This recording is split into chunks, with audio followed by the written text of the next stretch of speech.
Lorsqu'il a donné son fils, ça a permis à Christ de racheter le monde, de racheter ta vie et ma vie. Mais le sacrifice dont je vais parler ce matin n'est pas seulement une offrande, n'est pas seulement de l'argent, n'est pas seulement un bien matériel, mais ta vie doit être une offrande en sacrifice à l'honneur de notre Dieu. Lorsque ta vie est un sacrifice pour Dieu, tu ne regardes pas l'atmosphère de quelqu'un pour servir Dieu. Tu ne regardes pas le visage de quelqu'un pour servir Dieu. Tu ne regardes pas ton problème pour servir Dieu. Parce que ta vie a été déjà donnée à quelqu'un. Regarde, aujourd'hui, si je me lève et que je prends la Bible et que je remets au pasteur Blessing et je lui dis, je te fais une offrande, ça veut dire que la Bible ne m'appartient plus. Mais la Bible appartient au prophète Blessing.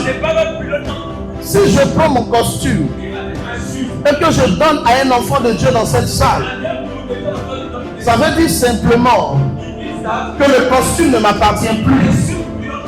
Mais ce costume appartient à celui que j'ai remis. Mais ta vie, lorsque ta vie appartient à Christ, tu n'as plus de volonté. Tu respires par lui. Tu réfléchis par lui. Tu t'habilles par lui.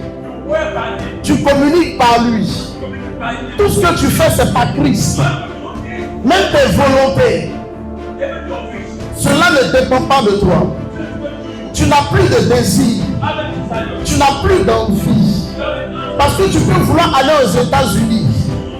Et ton Dieu va te dire, va dans un village à Gagnoa. Quand tu obéis à cette voix qui te dit, va à Gagnoa, ça veut dire que ta vie ne t'appartient pas. Mais ta vie appartient réellement à Christ. La Bible dit dans le psaume 23, l'Éternel est mon berger, je ne manquerai de rien. Il me fait reposer dans de verts pâturages. Il me dirige près des eaux paisibles. Il restaure mon âme. Il me conduit dans les sentiers de sa justice à cause de son nom. Quand je marche dans la vallée de l'ombre de la mort, je ne crains aucun mal, car tu es avec moi. Ta houlette et ton bâton me rassurent. Tu dresses au-devant de moi une table en face de mes adversaires. Tu induis ma tête et ma coupe déborde. Le bonheur et la grâce m'accompagneront tous les jours de ma vie et j'habiterai dans la maison de l'Éternel jusqu'à la fin de mes jours. Je vais dire à quelqu'un ce matin, lorsque l'Éternel est ton berger, il y a des grâces qui sont obligées de t'accompagner. Lorsque l'Éternel est ton berger, la protection de Dieu est assurée. Lorsque l'Éternel est ton berger, tu es obligé de prospérer. Lorsque l'Éternel est ton berger, tu es obligé de te marier. Lorsque l'Éternel est ton berger, tout ce que tu touches vient de l'or.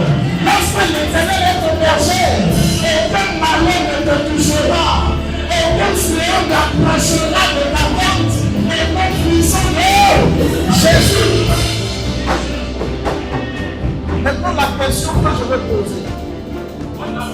Quand l'Éternel n'est pas ton berger, ça veut dire que toi-même tu es ton berger. Lorsque toi-même tu es ton berger, tu prends des décisions charnelles. Tout ce que tu fais vient de toi. Lorsque Dieu te dit allons à droite, toi tu veux forcément aller à gauche. Lorsque Dieu te dit allons devant, toi tu veux aller en arrière. Lorsqu'une décision est prise, tu veux faire le contraire de la décision prise. C'est-à-dire qu'au fond de toi, il y a quelqu'un qu'on appelle Satan. Satan signifie opposant. Lorsque quelqu'un s'oppose à la volonté de Dieu, c'est qu'il a un seul père qui est Satan. La nature divine n'est plus en lui. Mais il y a une autre nature qui est en cette personne, qui est la nature de la rébellion, qui est la nature de l'opposition, qui est la nature de l'échec. Parce que la Bible dit, là où la main de l'homme s'arrête, c'est là que la main de Dieu commence à agir. Lorsque tu commences à dire, Seigneur,